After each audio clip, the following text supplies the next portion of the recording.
versículo 17, el capítulo 17, y vamos a leer el versículo 1. 6 días después, Jesús tomó a Pedro, a Jacobo y a Juan, su hermano, y los llevó aparte a un monte alto. Tomen asiento, hermanos.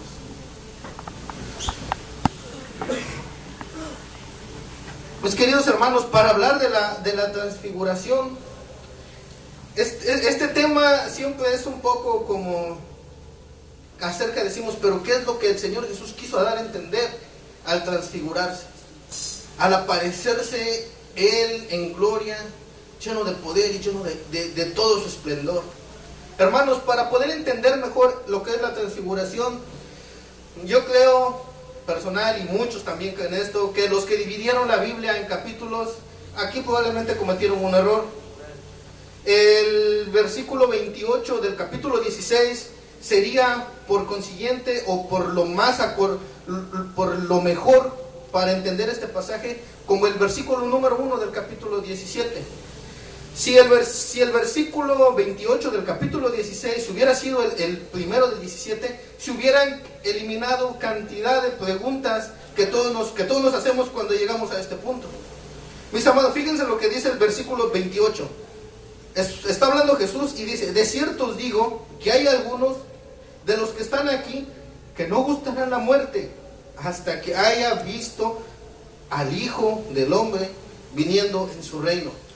Está diciendo que algunos de los que estaban ahí con él no morirían sin ver a Jesucristo viniendo en su reino. Pero mis amados hermanos, Jesucristo no ha venido por segunda vez, y todos los que están ahí, todos murieron. Entonces, ¿qué pasó? ¿El Señor se equivocó? No. Mis amados hermanos, pero algunos dicen que Jesús se equivocó, pero la palabra de Dios es clara y es viva, y solamente tenemos que seguir leyendo. Si no nos detuviéramos en una pausa y nos siguiéramos leyendo del versículo 1, del 28, siguiendo adelante, entenderíamos exactamente a qué era lo que se refería el Señor. El Señor Jesucristo, ciertamente Él demostró su poder cuando anduvo en la tierra. Él, cuando caminaba, los enfermos eran sanados, y Él iba caminando y haciendo grande bien, y haciendo las cosas buenas a las que todas las personas querían cuando se acercaban a Él. A veces veía a una madre sufriendo por su hijo muerto y Él se conmovía, dice que su espíritu se conmovía, iba y lloraba por el muchacho y se levantaba. Y sea hijo, sea una hija, y vemos muchos ejemplos en la Biblia. Vemos a gente enferma que le decía: Señor, sáname, si tú quieres. Y el Señor le decía: quiero, sé sano. Y el Señor empezaba a demostrar su poder, y había una demostración del poder de Dios tan grande. Pero faltaba algo, mis amados hermanos, y faltaba que sus discípulos lo vieran con todo el esplendor y con toda la gloria. Mis amados hermanos, en el versículo siguiente, dice, en el versículo 1 dice: 6 días después, Jesús tomó a Pedro, a Jacobo, a Juan, y llevó a su hermano y los llevó aparte a un monte alto. Versículo 2: y se transfiguró delante de ellos, y resplandeció su rostro como el sol, y sus vestidos se hicieron blancos como la luz. Versículo 3: y aquí les aparecieron Moisés, Elías, hablando con él. Mis amados hermanos, el Señor Jesucristo aquí se mostró como Dios, como Cristo, como lleno de poder y como lleno de gloria. Ciertamente Él había venido como un siervo, ciertamente Él había venido a servir, pero aquí en este pasaje, en este momento, en este instante, era cuando Él les decía, y Él se hacía notar hacia sus discípulos, y decían: vean, soy verdaderamente el Hijo de Dios. Y aún estaban por pasar cosas sorprendentes que afirmaban el señorío y el poder de Cristo. Aunque ciertamente Jesucristo no usó su poder divino y no usó su divinidad durante anduvo en la tierra. Jesucristo, Él caminó su vida en la tierra como cualquiera de nosotros. Dice la Biblia que fue tentado en todo, con la diferencia que no pecó. Él solamente, fíjense, que se imaginan si Jesucristo hubiera usado su divinidad para caminar en la tierra, entonces el diablo hubiera tenido una excusa para decir: tú resististe mi tentación porque eras Dios. Y verdaderamente Jesucristo era 100% hombre y 100% Dios, pero Él solamente usaba su divinidad cuando perdonaba pecados y cuando murió en la cruz del Calvario. Durante toda su demás vida, durante todo su caminar, la vivió como cualquiera de nosotros. Por eso era que nuestro Señor Jesucristo oraba en todo tiempo y ayunaba y buscaba de Dios, porque eran las herramientas, y era la base, y era lo que le daría el poder de parte del Espíritu Santo Santo para poder triunfar acerca de cuando el diablo se acercara, lo tentara y todas las acechanzas que tenía que tener. Mis amados hermanos, cuando el Señor Jesucristo resplandece y se transfigura, había que mostrar toda la gloria en su totalidad, como va a ser un día. Esta transfiguración era solamente un tipo de lo que va a ser la gloria venidera cuando Jesucristo venga con poder y gloria y cuando todo sea cumplido. Mis amados hermanos, dice la Biblia que se apareció Moisés y también Elías. Moisés representa toda la ley que fue dada hacia los hombres, toda la ley que fue dada al pueblo de Israel. Si ciertamente la ley fue para los judíos, pero no solamente era para ellos, era para todos, porque los judíos tenían que ser bendición a todas las familias de la tierra, pero ellos no lo entendieron. Esa ley fue dada, y por eso fue la importancia de que Moisés apareciera en la transfiguración.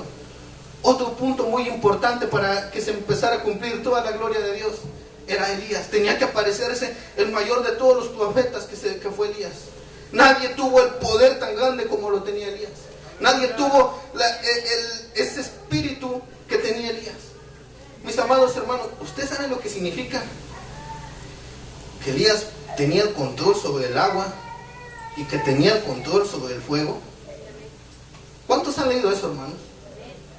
¿Se imagina que los cristianos de hoy, el Señor nos diera la facultad y el poder de controlar el fuego? Cuando Elías lo venían a perseguir, él oraba y caía fuego y mataba a los enemigos. Y por la boca de él también no llovía. Cuando él decía no va a llover, y no va a llover, y no llovía. Pero ¿se imaginan ese poder en nosotros? Ya no hubiera, hermano, me cayó gordo. Fuego. Y que el predicador algo no está hablando bien, fuego también. No quedó nada del predicador. Solo Dios sabe a quién le da esos poderes, mis amados hermanos. No es para todos. La Biblia dice que a cada uno nos dio una fe y una porción de fe. Todos tenemos fe, pero estos poderes solamente a personas que verdaderamente supieron cómo manejarlo. Mis amados hermanos, ¿por qué era necesario que apareciera Moisés? ¿Por qué era necesario que apareciera Elías? Vamos a leer otro versículo y ahorita les voy a explicar más o menos lo más que se estaba significando todo. El versículo 5. Y mientras él aún hablaba, el 4 dice: entonces Pedro dijo a Jesús: Señor, bueno es para nosotros que estemos aquí. Si quieres, hagamos aquí 3 enramadas, una para ti, otra para Moisés y otra para Elías. Mientras él aún hablaba, una nube de luz cubrió, y aquí una voz desde la nube que decía: este es mi hijo amado, en quien tengo complacencia, a él oír. Mis amados hermanos, ¿qué era lo que estaba pasando aquí? Moisés representaba a todos los que vamos a morir.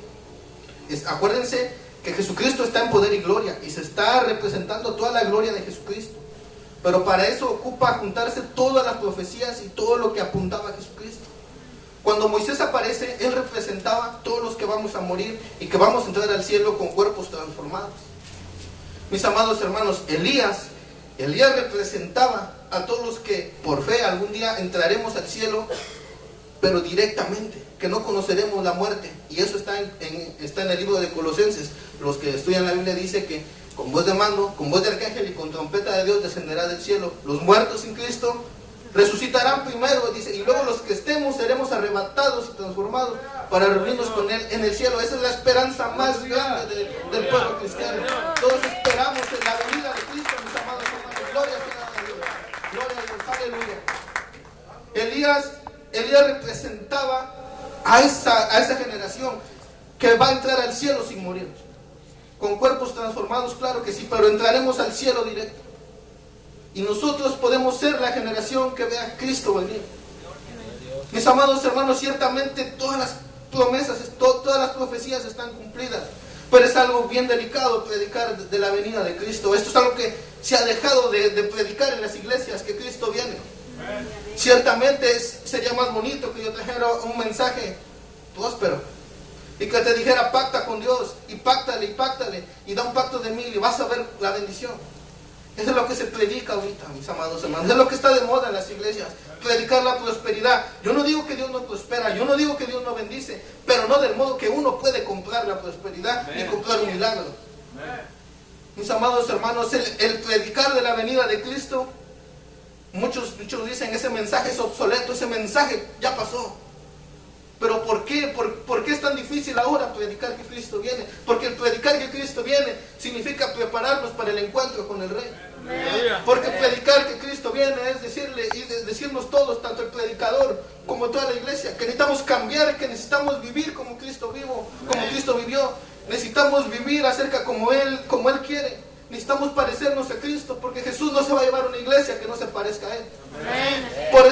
Por eso es difícil predicar que Cristo viene, porque necesitamos tener un cambio, un arrepentimiento. Y a veces a las personas no les gusta esto. Y muchos mejor se van, dicen, este predica, está loco. Vamos a otro lugar donde nos predique que vamos a ser ricos.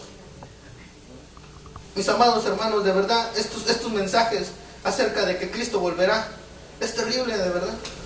Uno habla cosas, mis amados hermanos, para la gente nueva. Va a decir, este está loco, habla de que Cristo volverá. ¿Cómo va a venir? Todos los que estamos aquí creímos por fe.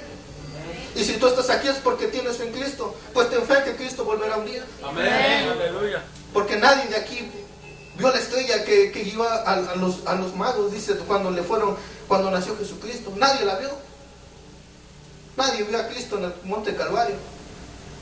Nadie vio ni a los apóstoles, nadie los vio. Pero todos creemos por fe. Porque la palabra de Dios dice que fue inspirada por el Espíritu Santo. Y que porque cuando leemos este libro, algo pasa en nuestro ser, algo pasa en nuestro interior. Nuestro espíritu es tocado. Y eso es algo que provoca un cambio en nosotros. Y por eso es necesario empezarnos a instruir en la palabra de Dios para poder llevar a cabo ese cambio cada día, día con día.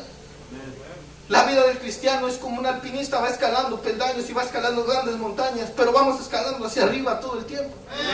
Todo el tiempo hacia arriba, mis amados hermanos. Ciertamente, ¿ustedes creen que escalar es fácil? No. Hace 30 libras antes que yo tenía, me podía brincar una barda fácilmente.